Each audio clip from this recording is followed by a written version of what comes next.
Hello guys, welcome back to my channel. তোমরা কেমন আছো? আশা করি খুব ভালো আছো, আর আমিও খুবই ভালো আছি। আর আজকে দক্ষিণেশ্বর যাবো সবাই মিলে, বাড়ির ফ্যামিলিরা সবাই মিলে। তো 3:34 সব বেরিয়ে পড়েছি। তো চারিদিকে পুরো অন্ধকার। তো মানে এখানে ঘোড়া স্টেশনে চলে এসেছিলাম, এখানে ট্রেনে উঠে গিয়েছিলাম সবাই। আর ইনি 3টের সময়, সে রাত 3টের সময় আমাদের সাথে উঠেছিল, এখনও পর্যন্ত ঘুমায়নি, আর ভীষণ দুষ্টু করছিল আর ভীষণ মাস্তি করছিল। তারপরে আমি দমদমে এসে আর ভিডিওটা অন করেনি। তারপরে ডানকুনি লোকাল ধরে নিয়েছিলাম দমদম থেকে, সেখান থেকে আমরা দক্ষিণেশ্বর যাব, একটা স্টেশন পরে দক্ষিণেশ্বর।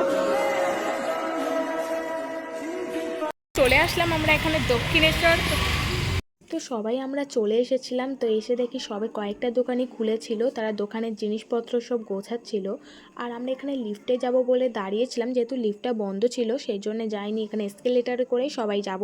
যেহেতু দিদার পায়ে একটু ব্যথা ছিল বলে দিদা যেতে পারছিল না, মা তাই দিদাকে নিয়ে নিচে দিয়েই গিয়েছিল। আর আমিও ঠামাকে নিয়ে চলে আসলাম, আর ওরা আসতে পারছিল না, ওদের একটু ভয় লাগছিল, যেহেতু বড় আবার গিয়েছিল ওদেরকে আনার জন্য। তো সবাই চলে এসেছিলাম। তো এই গেটের সামনে আমরা দাঁড়িয়েছিলাম, তারপরে মা দিদাকে নিয়ে চলে আসলো। আর দক্ষিণেশ্বরের এই সামনের ভিউটা না খুবই সুন্দর লাগছিল। আর আমরা গঙ্গায় চান করব বলে সবাই যাচ্ছিলাম, ফ্যামিলিরা সবাই চান করবো, যেহেতু আমি গঙ্গাতে আগে একবারও এসেছিলাম, কিন্তু এই গঙ্গার ধারটাতে আসা হয়নি। আমি প্রথমবার এই গঙ্গাতে চান করব। তো গঙ্গার ধারে আমরা চলে এসেছিলাম, আর এসে দেখি সবাই চান করছিল এখানে। আর গঙ্গার ধারের ভিউটা না খুবই সুন্দর এসেছিল, খুব সুন্দর লাগছিল, সবাই চান করছিল এখানে। সবার চান করা এখানে কমপ্লিট হয়ে গেছিলো। এবারে পুজো দেওয়ার জন্য আমরা ডালা নিতে যাচ্ছিলাম। তো সবাই পুজো দেবো, যেহেতু সবাই একটা একটা করে ডালা নেবে। এখানে দিদিও ডালা নিয়ে নিয়েছিল, তারপরে আমিও নিয়ে নিয়েছিলাম। এখানে সবাই এক একে ডালা নিয়ে যাচ্ছিলাম পুজো দেওয়ার জন্য লাইনে, যেহেতু লাইনে দাঁড়াতে হবে পুজো দেওয়ার জন্য। এখানে তো ফোনটা নিয়ে যেতে দেবে না ভেতরে, সেই জন্য ফোনটা আমি এখানেই রেখে গিয়েছিলাম। সবাই জমা দিচ্ছিলো যে এখানে ফোনটা আর ভিডিওটা কন্টিনিউ করতে পারে। পুজো দেওয়ার পর চলে এসেছিলাম এখানে খেতে, যেহেতু সবার প্রচণ্ড খিদে পেয়েছিল, আর আমরা বাড়ির থেকেই সব তৈরি করে এনেছিলাম। আর এই লোকেশনটা খুবই সুন্দর লাগছিল গাছটার জন্য, সেই জন্য এখানে কিছু ছবিও তুলে নিয়েছিলাম।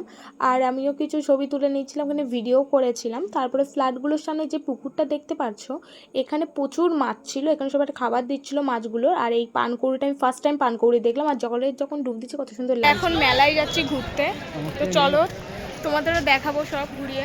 মেলায় এখন সব ঘুরবো।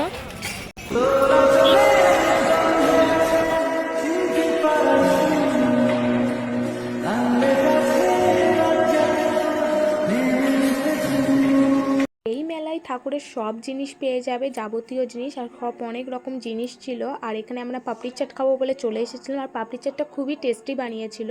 তারপরে বাড়ি যাওয়ার উদ্দেশ্যে আমরা চলে আসলাম ওপরে। তো তারপরে এখানে গঙ্গার থেকে যে জলগুলো নেওয়া হয়েছিল ব্যারেল করে, তো ব্যারেলটা না খুবই ভারী হয়েছিল, আর এই ব্যারেলটা আমি আর বড়ি ধরেছিলাম। তারপরে আমরা যেতে যেতে দেখি কানের দোকান, তো দেখছিলাম কিছু কানের হারের সেট, তো কিছুটা ভালো লাগেনি বলে কিনিনি। চলে এসেছিলাম দমদমে, এসে দেখি প্রচণ্ড বৃষ্টি হচ্ছে। তো আমি এখানে ভিডিওটা এন্ড করে দিচ্ছিলাম। ভালো লাগলে লাইক কমেন্ট করতে, এরকম ভিডিও পেতে হলে।